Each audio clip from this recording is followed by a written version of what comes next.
Welcome to the Positive Sports Podcast. I'll be your host this evening, Ed Montana. Alongside me today in the virtual world, my brother Alex. Alex, how you doing?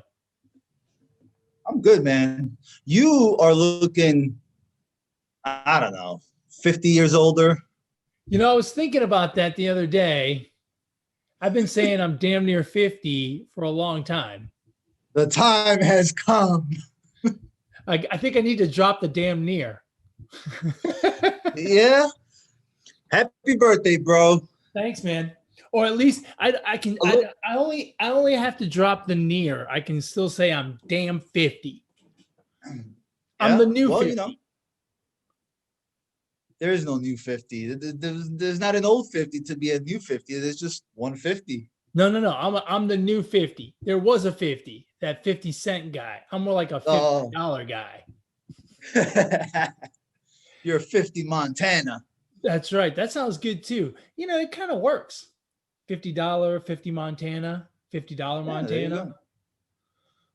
How was your birthday, man? Did you spend it good? It was good. It was good. I didn't do anything crazy. Had the family in town, had the grandbaby in town, so that was fun. Just didn't do anything crazy. My daughter made a birthday cake, and she made a banana cream cake or something, and it was like a triple decker. So it's like, it was tall. Oh my god! Triple the sugar. That was so good. It had like vanilla, some kind of vanilla cream in the middle, and then the frosting was that cheesecake frosting. It was so good. I ate so much cake. Sure you did. Yeah. So nothing says old like being a grandpa and hitting 50. You know that? Maybe. Hey, can I get my AARP card now? I mean, is 50 when you get your AARP card? I don't know. I haven't looked that far into my into your future.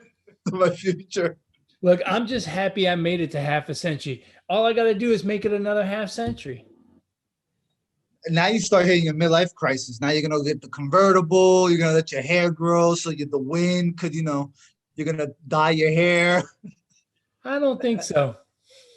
Somehow I don't think that's good. I've already had a convertible. True. I don't think I'm gonna do that. I mean, I might. Some tattoos, get a face tattoo, Now that's something I might want to do. I've always thought a little face ink would look good on me. Mike Tyson pulled it off, man. Come on, you can do it. Yeah, I mean, and I'm kind of like Mike Tyson, similar, right? Yeah, similar build and everything. Right. Yeah, absolutely. Virtually identical. Anyway, so have you been watching the NBA playoffs? Listen, if this was a lie detector test, I would fail if I said yes. Eastern Conference Finals, I have not watched 1 minute. Western Conference, I'm a little bit more invested in it. So here are my comments, right? So we lost all of the star power, right? No Brooklyn Nets with their big three with Durant, Irving, and Harden. No LeBron James, no Steph Curry. And, for as much as people like the Greek Freak, he really doesn't – I don't think he really moves the needle. So here we are with 4 teams left, and I don't think people are watching. I don't think people are paying attention. And you add to that the injuries, right?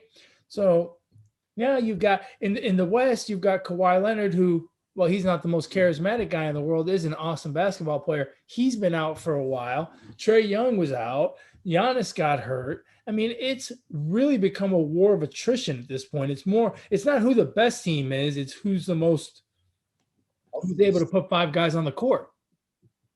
Hey, look at this. The all-injured playoff team. Point guards, you have Harden, CP3, Mitchell. Shooting guard, you got Irvin, Jamal Murray, Oladipo. Yeah. which I don't really count him.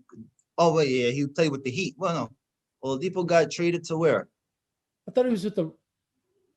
No, I think he got traded to the Heat. Well, whatever. Anyway, Small forward, you got Kawhi, Draymond, Brown, Bruce Brown.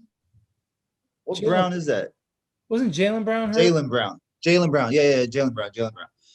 Power forward, you got the Greek Freak, LeBron, and then at center you got Embiid and Anthony Davis. That's a whole team. Yeah, that's an a all whole team. That's an all-star team right there. Yeah. Yeah, the injuries have So been brutal. and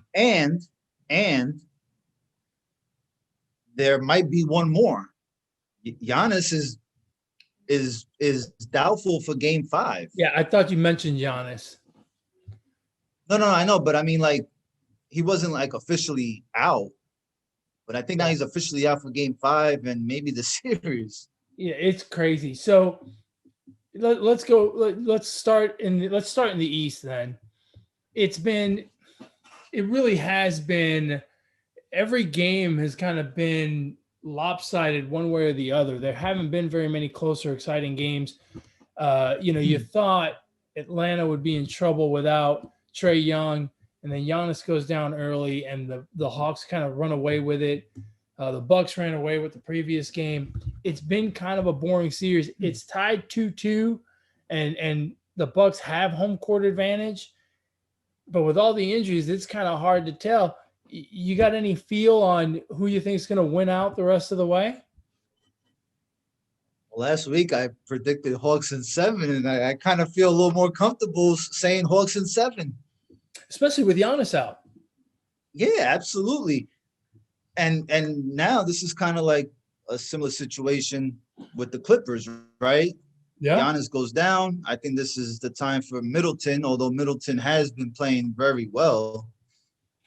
This is going to be his team if Giannis is out for the rest of the series, right? Like he's going to be the go-to on offense. Him and Holiday, but mostly Middleton. It doesn't look like Giannis's injury is real serious, but it's still an injury that could keep him out.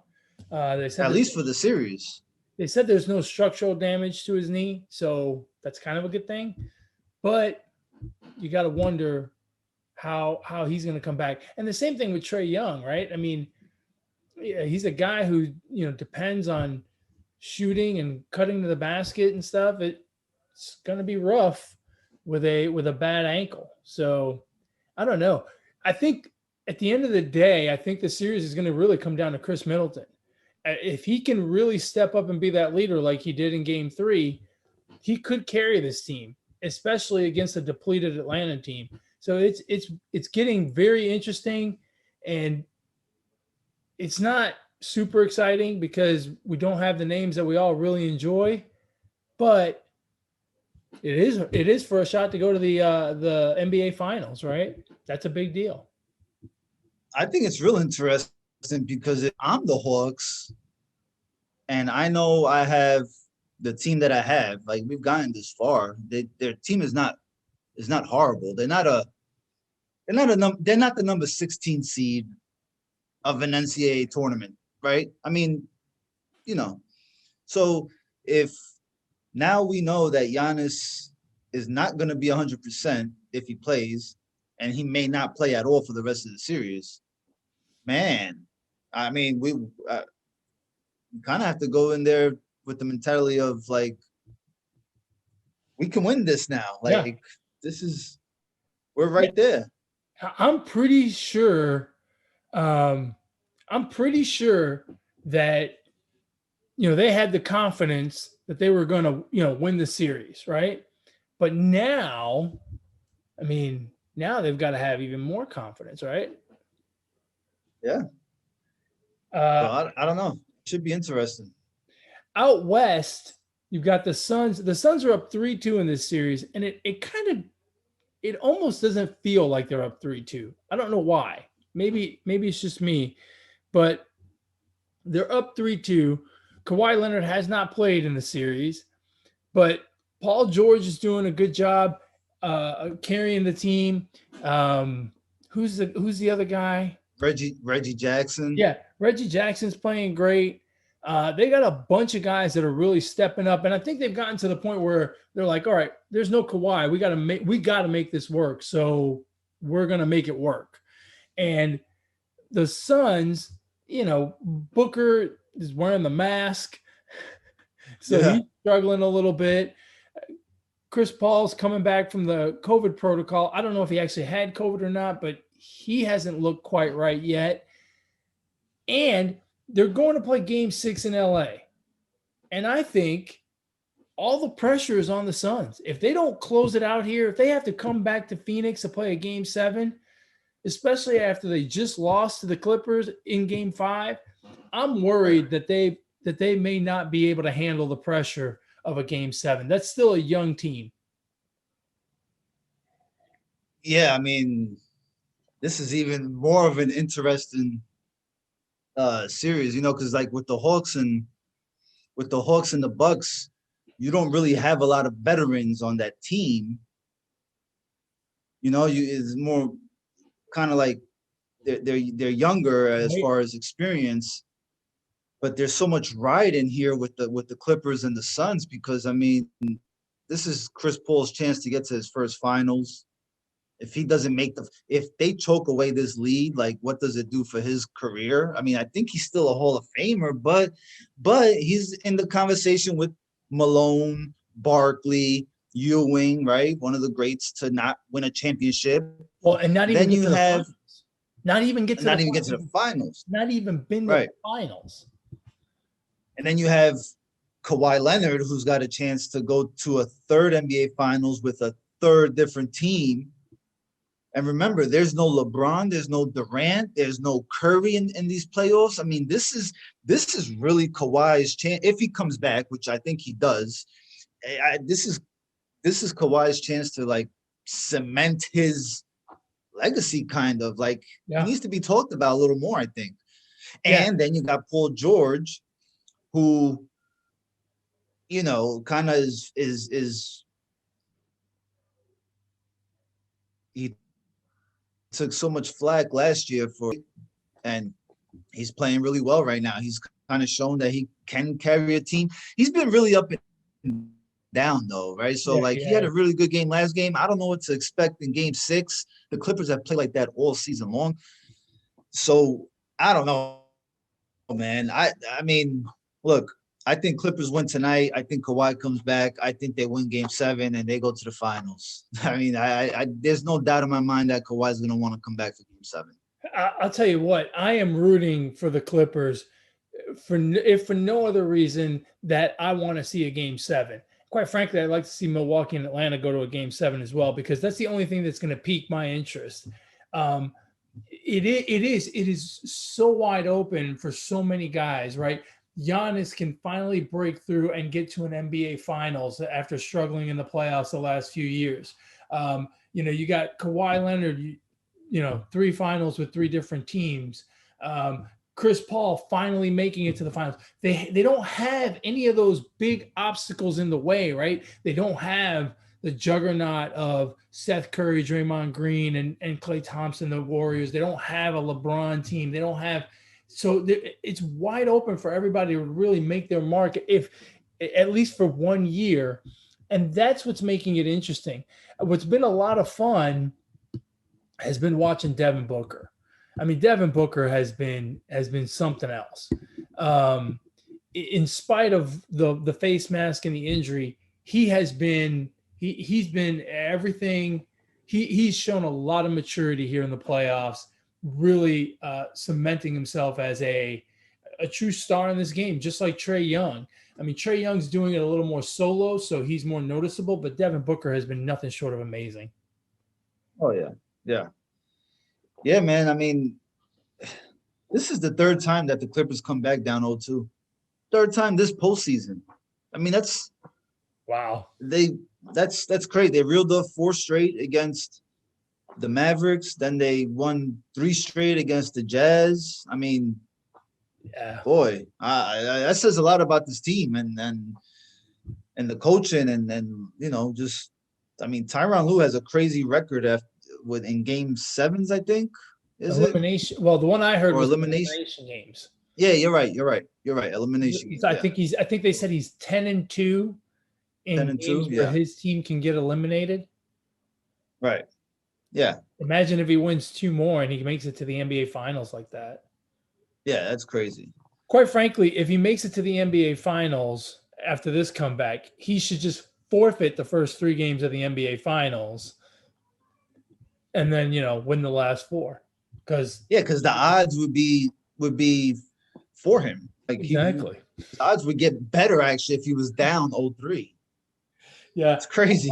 That's probably why he let the Suns win that game 4 so that they could go up 3-1.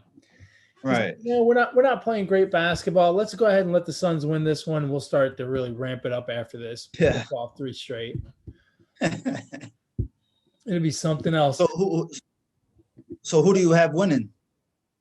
I think the Clippers are going to win. I think they win tonight. I think they win tonight, and the pressure is going to be too much in Phoenix for the Suns. So I think it's going to end up being Milwaukee and the Clippers, because I think Giannis is going to be okay, and Trae Young is, I think his ankle issue may actually be more serious than Giannis's knee issue. Plus, I don't know. Plus, I feel like the Bucks have Chris Middleton to rely on. So, and Holiday. Well, the Hawks proved that they have other players besides Trae Young. Oh yeah, absolutely. No, look, they're playing great. They're playing great basketball overall. It's it's unfortunate that no one knows who they are. Hey, one thing I wanted to get your take on. Did you watch the Suns Clippers game? The one where DeAndre Ayton hits the winning basket on the inbound pass. Did you watch that game? Yes. I watched most of it. Yeah. Did you watch the last 5 minutes of it? The 5 last game time minutes? Yeah. Or the last 5 of like my life, my actual clock, because that took more than 5 minutes. Yeah, no, I'm talking about game time, the actual game time from 5 minutes left in the fourth quarter till the end. No, I remember, my memory is shot. So here's my question. Can they go to replay for every possession? Like, can we just go to replay all the time? Can we do that? Because that game was, I think that game took 3 hours and 30 minutes, and 3 hours and 15 minutes of it was the fourth quarter. They played the first quarters in 15 minutes, if that's even possible. And then it took 3 hours to play the last quarter. It was insane. Well, the NBA wants to get the last 2 minutes right. I see both sides. I don't mind it too much. I really don't mind it too much. And I would mind more if they didn't take that initiative of trying to nail, trying to get every call in the last 2 minutes right. Because I think they're trying to eliminate those last 2 minute reports. They're trying to shorten it up so that there's no. Yeah, so we're not talking about it. And look, I get it, but here's my problem with it. They they review calls, and when you review them, right, you end up with a different result than you did in the first 46 minutes of the game, right? The ball on the sideline where Devin Booker gets it hit out of his hand, in the first 46 minutes of the game, that's off the defender, right? But in the last 2 minutes, because they reviewed it, right, and they saw that the ball rolled off of the side of his hand, it ended up being Clippers ball. And so we're getting different results. That's my problem with it. And the other problem I have with it is you're basically giving teams extra timeouts, right? They get 7 timeouts a game or however many it is, or 27 or however many. And then, you go to these constant reviews and you're basically giving them more timeouts, right? Which you can make the argument is why they drew up such a great play on the inbounds pass that DeAndre Ayton stuffed in. So Was that those are goaltending? Well, no, it can't be goaltending. Why not? Because it's not a shot. But the ball was pretty close to being over the rim. It was over the rim, but it's not a shot. If he throws that inbounds pass and DeAndre Ayton does not touch it and it goes in the hoop, it's Clippers basketball. Mm-hmm. Right? You can't score on an inbounds pass. And if you can't score on an inbounds pass, it is by definition not a shot. And so if it's not a shot, there's no rebound, there's no interference. Right. Oh, okay. All right. Well, that's how that shakes out. And DeAndre Ayton may not have known that, but for the fact that there was a replay that gave the Suns basically a timeout where they could discuss that in the huddle. And in fact, I think I saw the coach tell him that in the huddle. See, it affected the game.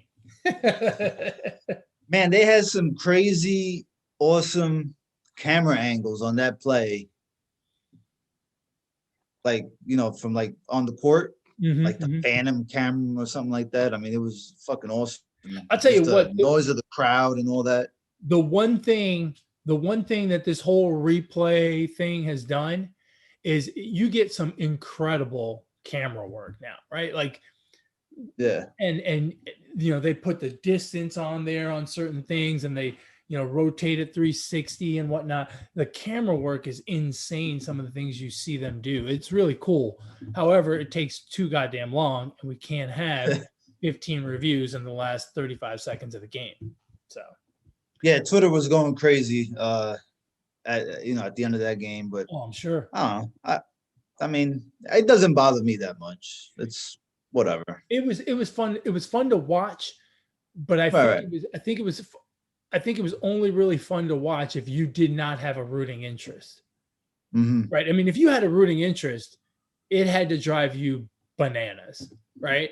The call on Devin Booker specifically, and then if you're a Clippers fan, the extra timeout, so to speak. I mean, that stuff just has to be driving people crazy. If you're rooting for somebody, it drives you nuts. Yeah. I agree. If you're like you and me and we're sitting around having a beer watching the game, we don't care. We're just like, hey, cool, more drama. We'll watch it. Or if you had money on it.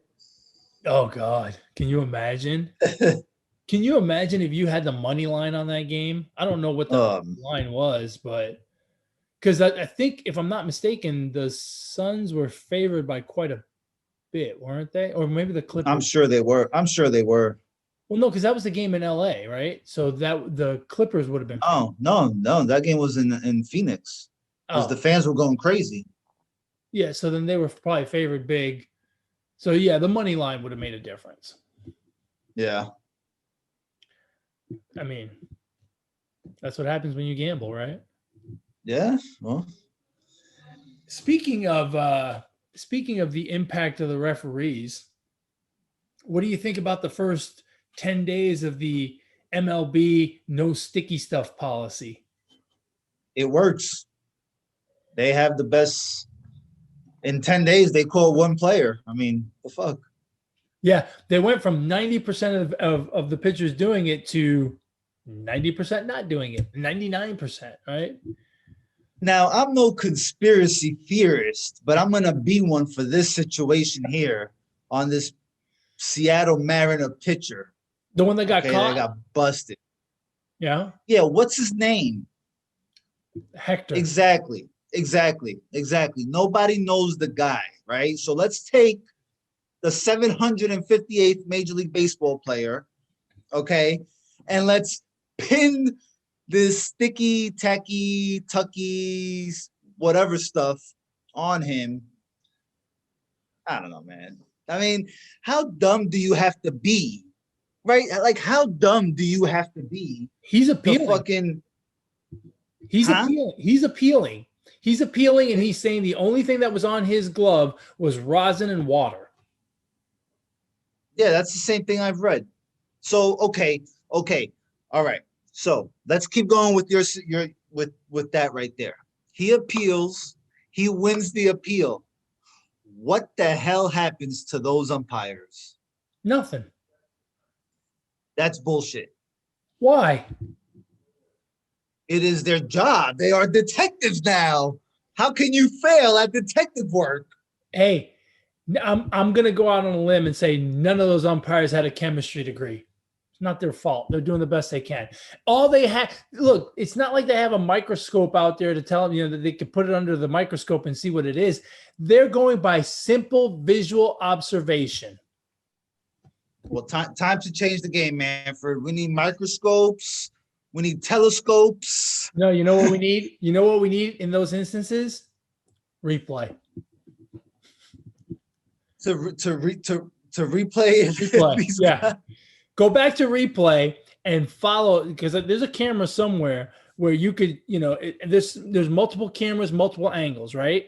So chances are that pitcher and that glove were within a camera shot the entire day. So you just go back to the video and follow them all day long. Just do a little triangulation with all the different cameras in the ballpark, and you'll see if he puts sticky stuff on there or not. I don't get it, man. I mean, that's a real dumb. See, because listen, if he's appealing, that's fine. But if it comes out that it is in fact he was cheating, he's a fucking dumbass. Because at least the steroid guys have a chance of failing a freaking test, a steroid test, a piss test. Okay, I mean, either this guy was cheating or he was not. Either he was using the sticky stuff or he was not. He's a complete dumbass, this guy, and no wonder he plays in Seattle. I mean, I don't get it. Here's my question. So, and I don't know. I haven't done this experiment. Maybe I should. What does rosin and water and dirt end up looking like? Like if you mix them together, what does it look like? Is it going to look like a brown sticky substance? Because that's what spider tack looks like. That's what pine tar looks like, right? Everything, Right.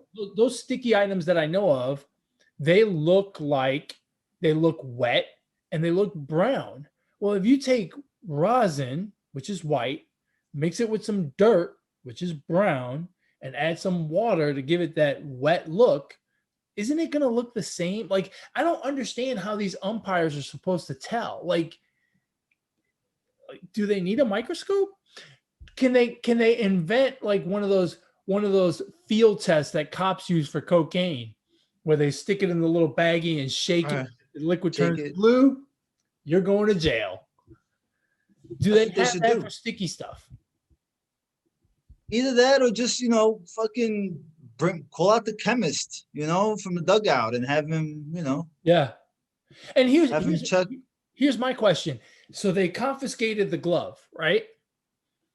If they take the glove, let's just say, for instance, that it was the 9th inning of the game, right? And that pitcher got yanked, right? Got let's say Joe Girardi was on the other side. The Mariners were up 3-2, and Joe Girardi said, "Hey, you need to check that guy right now because I think he's cheating." And they go over there and they look at his glove and they say, "Oh yeah, he's cheating. He's ejected, and he's going to get suspended." And then the next pitcher comes in and he gives up a 2-run home run and they lose the game 4-3, right? The whole time the other pitcher's saying, "I didn't use anything." And then they send the glove to the lab and they find out, once they put it under the microscope and the blue light and they put it in the little cocaine tester, they find out that it's rosin and water. Can the Mariners then go back and appeal that game and then play it from the point that pitcher got thrown out?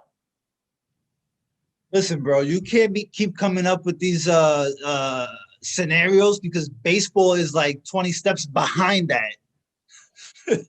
Like, they're not thinking that far ahead, bro. That's a legit question in my eyes. I mean, what the hell do you do, right? Like, what happens? Do you go replay the game?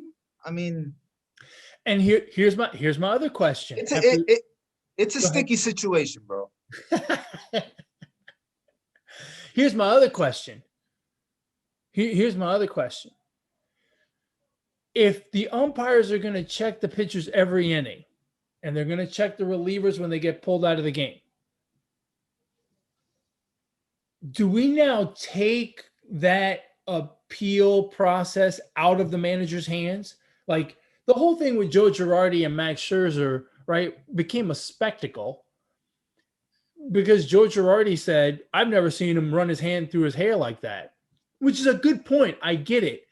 But that would have been something to investigate prior to June 21st when no one was checking.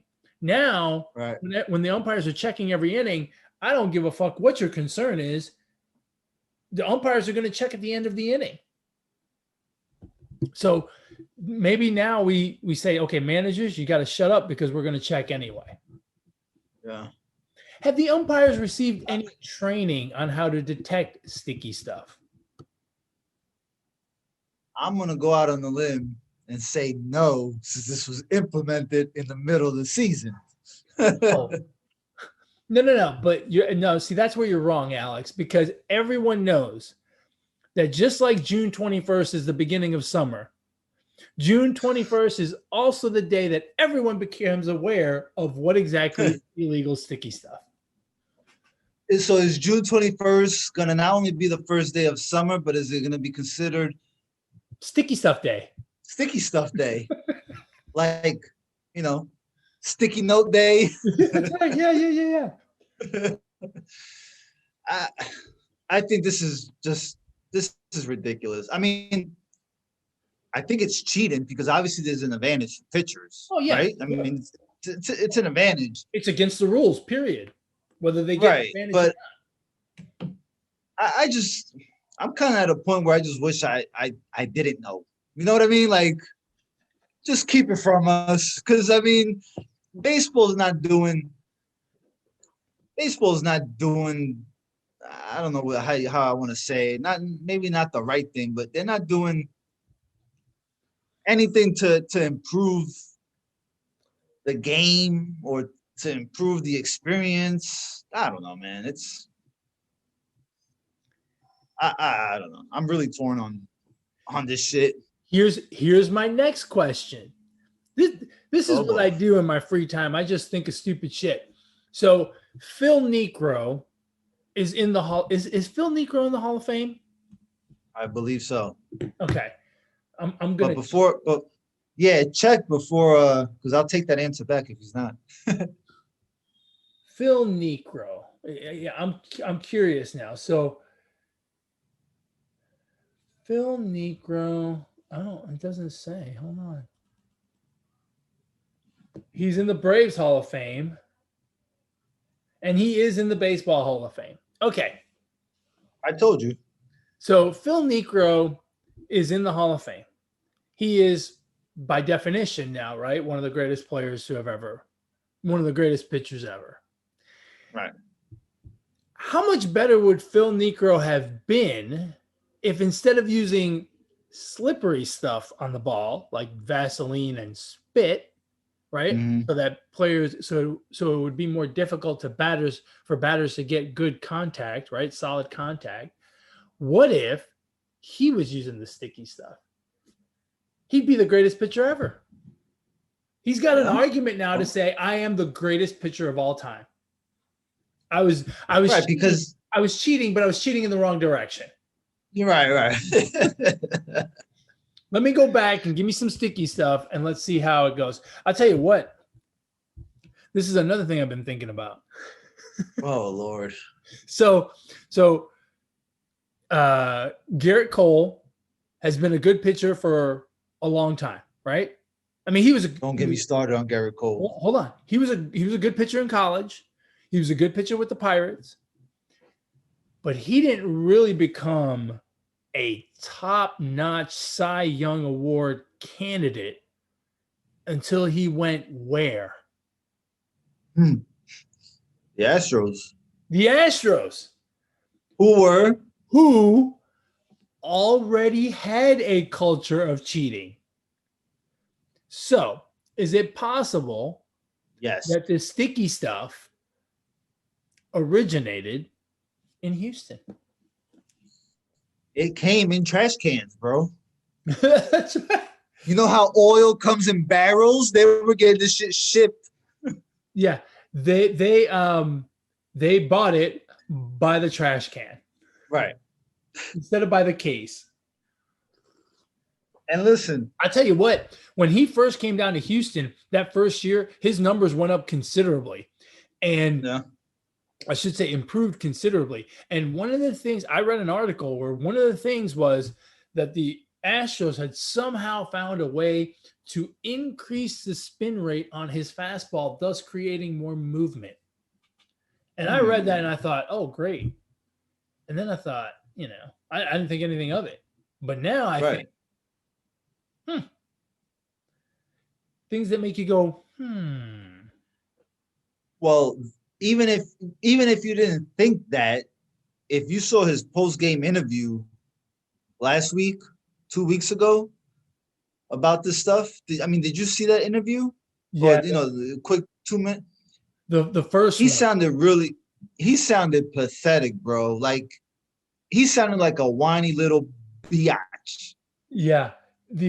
So you're talking about the interview where, yeah, so look at this.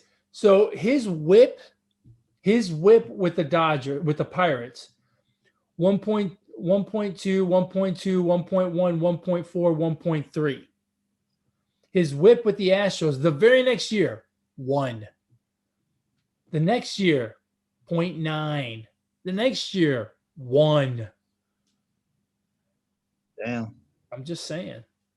I'm not saying, I'm just saying. It's saying a lot. Yeah, my favorite Garrett Cole moment was when they asked him, have you ever used any sticky foreign substance while pitching? And he stood there and stared at the camera. I guess he thought like it was going to go away. Right. But he was just, and then when he realized that they didn't go away, he said, I don't know how to answer that. It's very simple, Garrett. Yes, I did. Or no, I did not. You know what I would have done if I was Garrett Cole? Because it wasn't in person, right? It was through Zoom. Right. I would have glitched like a motherfucker on that one. I'd have been like, and that's what I would say about the sticky stuff. Yeah. Yeah, that'll just freeze up. Yeah. Just be like, oh, you got to give it with the eyes closed and everything, but the reporters would have been like, sorry, Garrett, you broke up there. Could you repeat that? Yeah. Man, that sounded terrible, man. I mean, this is a $324 million guy, bro. Like, that's not a good look. It's not a good look. I'm sorry. The Yankees have to be like, God damn it. First we signed a guy for $350 million thinking he was going to get to 800 home runs. Didn't know he was taking a needle in the ass every season and was going to get caught. Now we ponied up $320 million for a pitcher who was going to win Cy Young year after year after year. Come to find out, he's been cheating. Yeah. The Yankees need to get him sooner before they start cheating, not after they start cheating. Yeah. Yeah, it's terrible, man.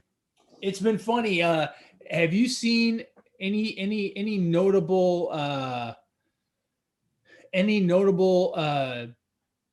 sticky stuff checks that you've seen that have amused you? The pitcher from the A's. I mean, I don't know if he was like really mad or if he was just, kind of maybe wanted to put on a show but I mean, the way he took everything off, almost dropped his pants kind of, up to his crotch. Yeah. I mean, that was good, but I mean, I don't know. I wonder I really want to hear from the players, right? Because the players know what's going on. Yeah. But none of them I will don't want to. talk. None of them will talk about it on the record because half of them are happy, the batters, and the Right. other half are pissed, the pitchers.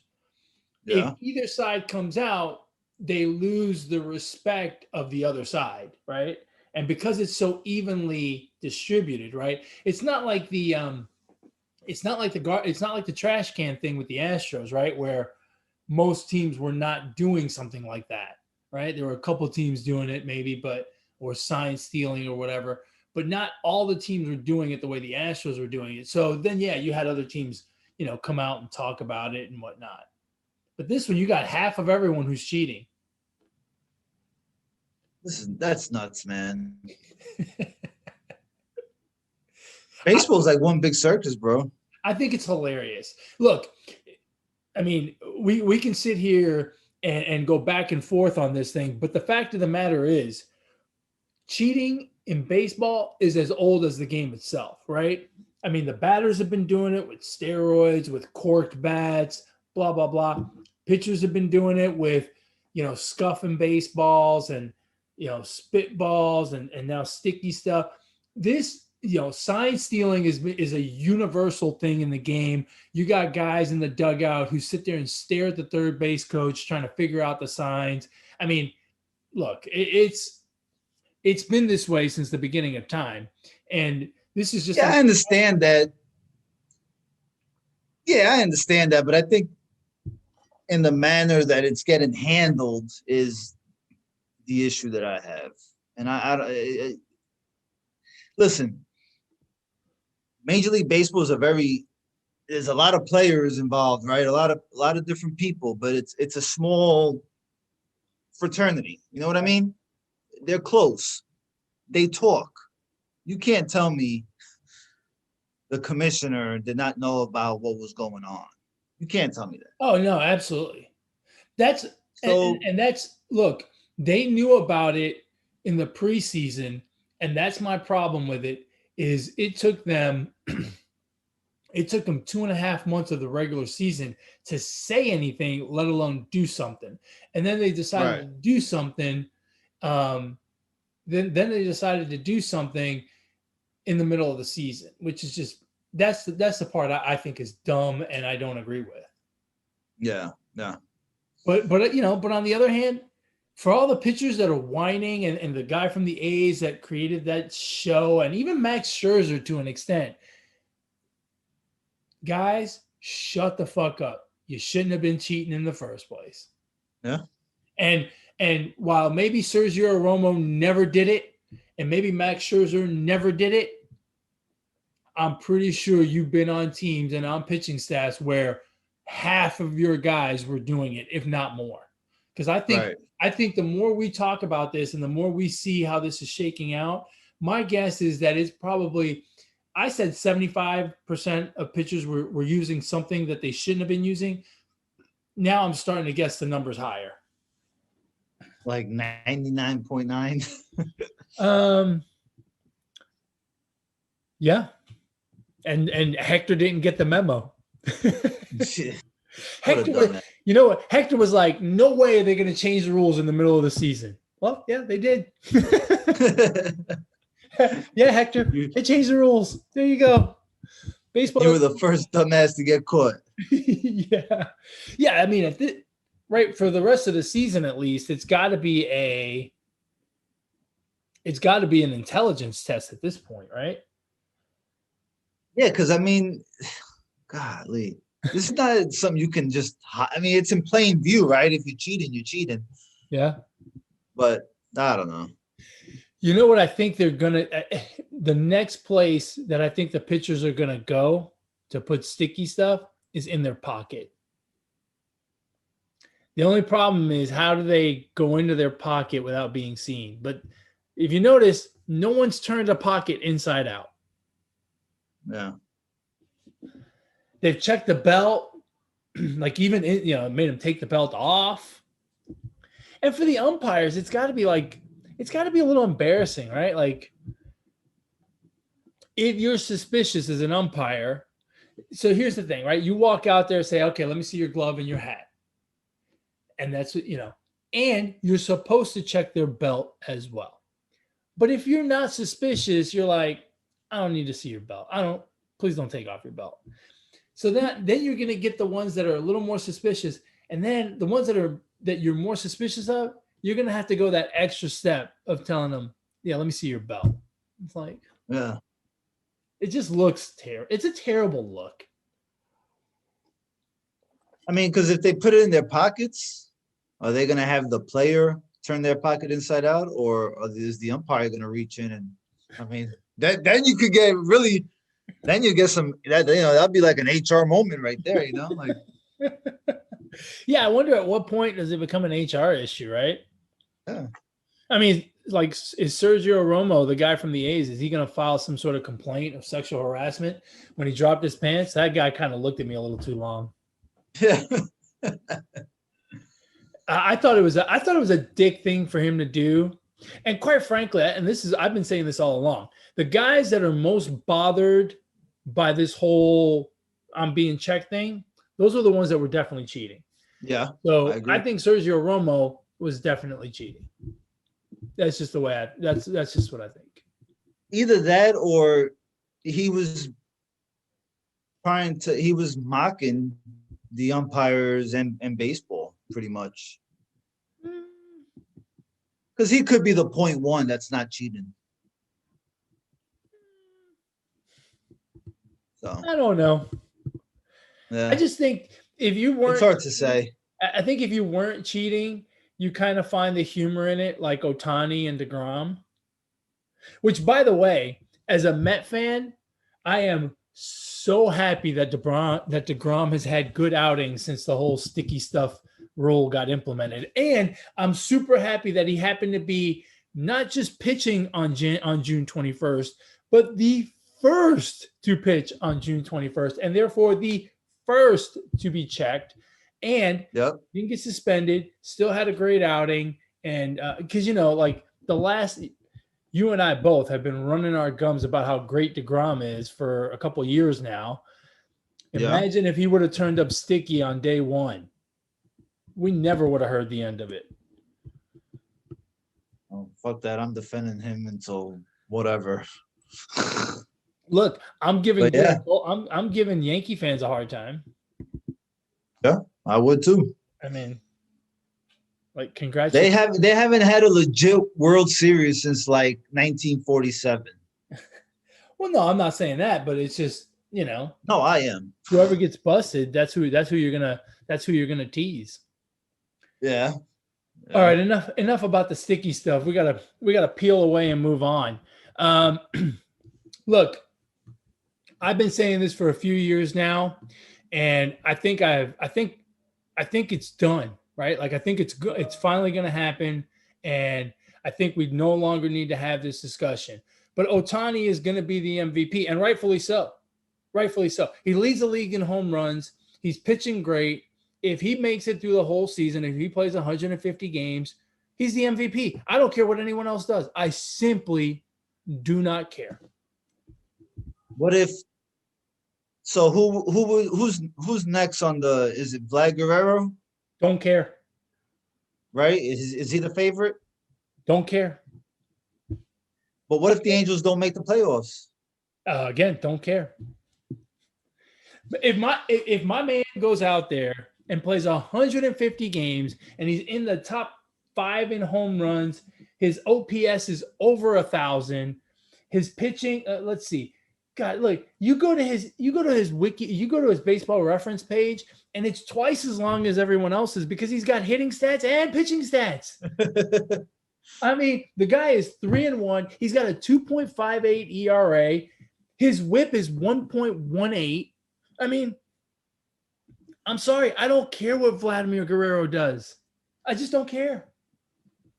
I simply do not care. If you take away the home runs that Ohtani's given up as a pitcher from his home run total, he's still an MVP. He's still an MVP. Yeah. Yeah, it would be tough to not give it to him. I mean, look. Yeah, he's had a crazy 3 weeks right now. Oh, yeah. The only other guy who's had a crazy stretch like that is Schwarber. of the Nationals. That guy, Jesus 16 home runs in 18 games or some shit like that. Yeah, it's Like some crazy. ridiculous number. Yeah. Yeah.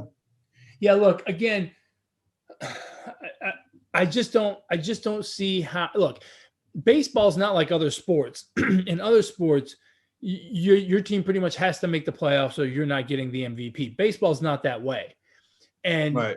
so I'm not worried about that. And look, they are missing their best one-way player, right? They're missing the best one-way player in the league in Mike Trout. Uh-huh. So, you can't blame Ohtani for that. But as far as what he's doing, I mean, it's a thing of beauty, man. It is a thing of beauty. And I think as the season goes on, I think more media outlet will jump on. They're starting to jump on more and more. And I think the Angels will do little things to make sure that he gets the right publicity, right? Like he happens to be starting tonight against the Yankees. And by starting, I mean pitching, because he also will play in the field. I mean, it's just, he's actually going to hit for himself. Well, I mean, he's the best hitter on the team. Why wouldn't he, right?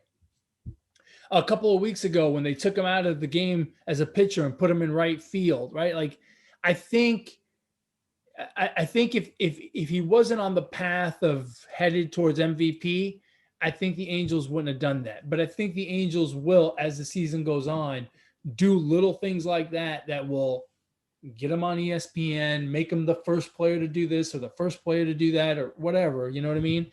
And I think it's just it could really start by making the damn playoffs. That will get him some publicity. Well, it's tough. He can only pitch one day a week. Right, but the rest of the team plays every day. So I'm saying they could do a little more and try to get to the playoffs. Look, the guy is only one. He's only one at bat out of 9 in the lineup. He's only one starter out of 5 in the starting rotation. He can only do so much. I wonder who's going to be next. I wonder if there's going to be another guy, right? Or are we just never going to see this again? I don't know.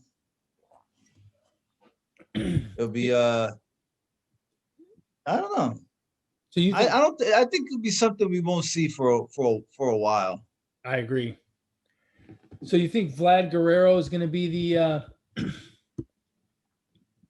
Vlad Guerrero doesn't even play. Look, if you stop and think about it, Ohtani plays all 3 parts of the game. He hits, he pitches, and he fields. Yeah. Vlad Guerrero only plays 1 of the 3. He only hits. Doesn't he DH most of the time? I think he plays first base and DHs, yeah. Right, which is first base, the least active of all the fielding. He's got to stress for some balls in the dirt now. He doesn't. He just hopes it doesn't. He just hopes the catcher's behind him to back him up. Look, if we really sit down and look at it, I mean, Vladimir Guerrero shouldn't get 1 vote for MVP. Not even 1. You're talking out your ass now. I understand you have a man crush on Ohtani and you would marry him and become Ed Ohtani. Okay, you would take his last name. No, I would hyphenate, by the way. No, but I mean, look, if you really stop and think about it, I mean, Vlad only plays 1/3 of what Ohtani plays. How can you even come? Look, if we had a guy who played 54 games out of a 162 game season, would we even consider him for MVP? No. And that's basically the comparison that we have between Guerrero and Ohtani. Ohtani plays 3 phases of the game. Guerrero plays 1, sometimes 2. Let's call it 1.5. Again, if a guy played 81 games in a season, would he even be in the MVP conversation? I'm just saying. I'm not. I don't know, man. I think, but I'm just saying. Yeah. Well, if Ohtani happens to get screwed out of this MVP, and he needs a lawyer, just contact the show. positivesports10@gmail.com.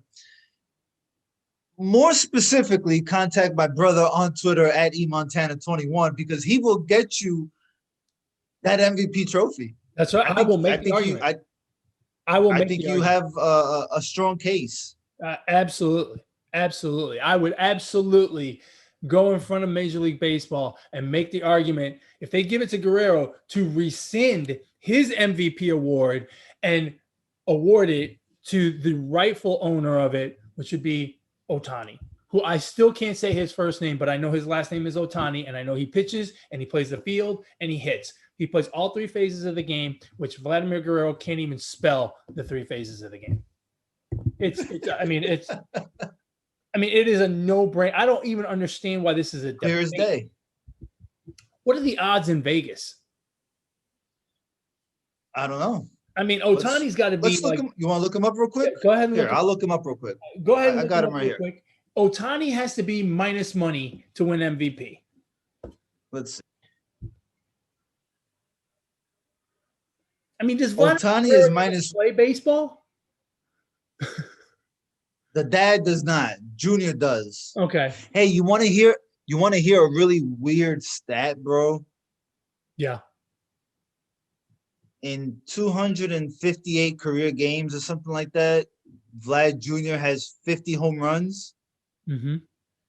Or something along those lines. That sounds about right. Yeah. Yeah. His dad, through 258 games, also had 50 home runs. Wow. That's fucking crazy. That's crazy.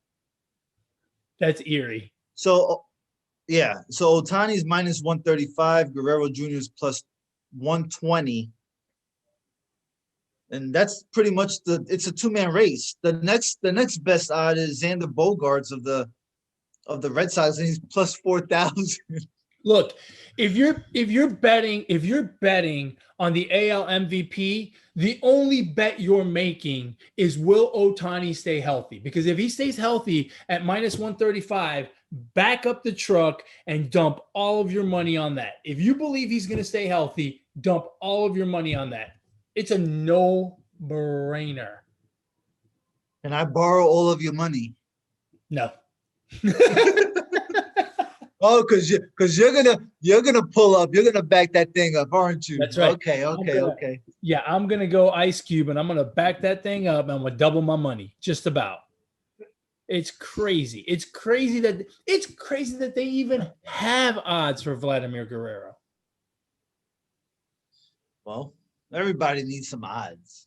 I can't wait till next season. Well, I can't wait for a season when Mike Trout is healthy and has his typical MVP-like season, and Ohtani does the same thing he's doing this year for a full season. It'll be a lot of fun to watch that team with both of those guys there together, healthy all year.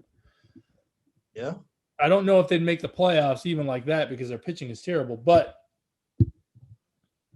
it'd be nice to see what that's like. Yeah, man. I mean, and it'll be good for baseball. You know what I mean? Like, it's a great story. I think people want to see Ohtani. I think people are intrigued by what he's doing. It's just, like people on the Central East Coast are just not gonna really stay up for a regular season game. Maybe a postseason game, but regular season, we're not gonna stay up. You know what I mean? Yeah. You just catch the highlights the next morning, and that's it. That's all you need, right? All you want to see is Ohtani. You just want to see the Ohtani highlights. So. And again, the Ohtani highlights are 3 times bigger than the Vladimir Guerrero highlights. Yeah. I don't know, man. I don't know, bro. Strong case for Ohtani. Strong case. Yeah, obviously I'm biased because I really like what he's doing, but Vlad's having a great year. For the little bit of baseball that he plays, he's having a fantastic season. He's doing that team in general is kind of fun to watch, with Bichette. Blue Jays? Yeah. Yeah. I don't think they're in the playoffs either, though. They're close. They don't have pitching. Huh? They don't have pitching, in my eyes. They can hit. Oh, yeah. They're kind of like the opposite of what the Mets are. The Mets have pitching, but they can't hit. Yeah, the Mets. Yeah, So but they've got great pitching. The Mets do, and Lindor's starting to heat up a little bit. So hopefully we can you know keep running that division. who do you think is the leader in the National League for Cy Young? I mean for MVP. Oh, hold on for Cy Young. Hmm. For Cy Young, I'd have to give it to DeGrom. The way DeGrom's hitting, you might also make the argument for MVP, right? I mean, how many RBI does that guy have? More than runs he's given up. I know. So, you can make a serious argument for him that if he keeps up this pace throughout the season, an ERA of under 1, and, what's he at? 6 or 7 RBI? I think, yeah, something like that. If he makes it to 20, I mean, again, he's playing 2 parts of the game. Granted, he's only doing it every 5 days, but that's still half a part more than Vlad Guerrero. And he's the only one that's hitting for RBIs when he starts. Like the rest of the team is not. Yeah. So who do you think who do you think right now has the best odds for MVP in the National League?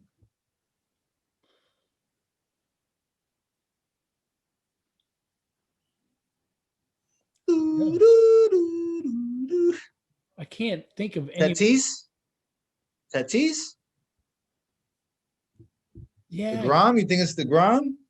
I mean, no. I don't. I struggle with giving it to a pitcher unless he plays in the field the other 4 days of the. No, not who you're giving it to. Just who is. I mean, I know the answer, but who do you think is favorite? Acuna? Yeah. Acuna. Corbett, Jesse Winker. It can't be a guy named Winker. I mean, that's just. I mean, I'm sorry. I'm sure he's very good. I agree. Yeah, you can Winker. It's actually DeGrom. Wow. Yeah, he's plus 115 and Tatis Jr. is plus 160. You got to jump on Tatis there. Right? Well, because just on name value, right? I mean, Tatis is probably more popular than DeGrom.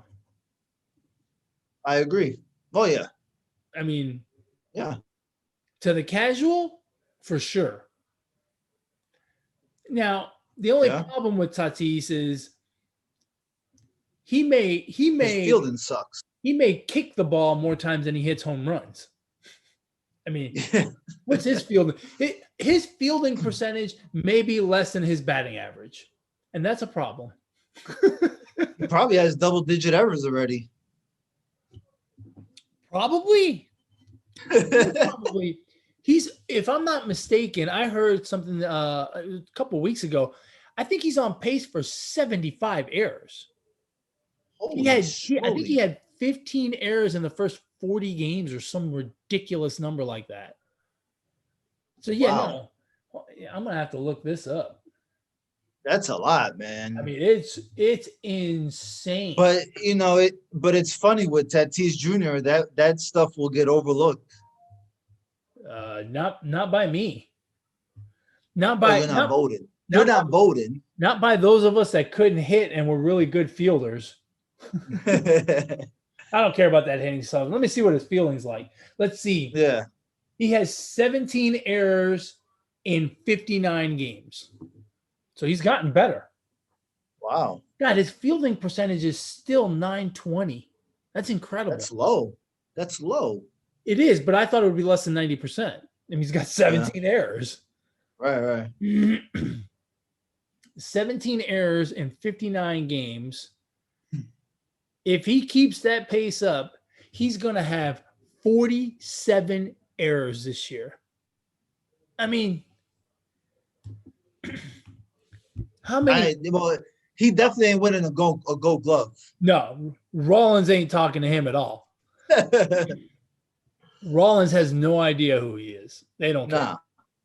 But yeah, it's crazy. And you know what? The funny thing is, or not funny, I guess.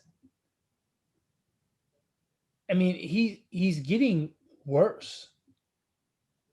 So he had 18 errors in 82 games his first year. He only had 3 errors in 57 games last year before he got hurt. And then this year, wow. That's amazing. Can the San Francisco Giants keep this up? At this point, you got to say yes, right? Like, I mean, it's one thing. It's one thing to it's one thing to be in first place after April, right, or after May. We're at the end of June. We're heading into the All-Star break. We're halfway through the season. Most teams are right just short of halfway, 78 to 80 games right now. And not only are they in first place, they're a game and a half ahead. They were the first team to 50 wins. I mean, yeah, that's pretty wild. They have, I think, up until last night. I don't know. I know they lost last night, so I don't know what happened to the percentage. Still, today they have the best record in baseball. You know who their manager is? Who?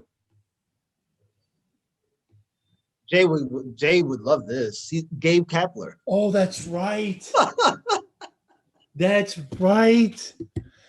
Well, you should love it too because you're a big stats guy. I'm a stats guy. I'm not an analytical guy. You're an analytics guy. You love analytics. You told me. Yeah, I love them.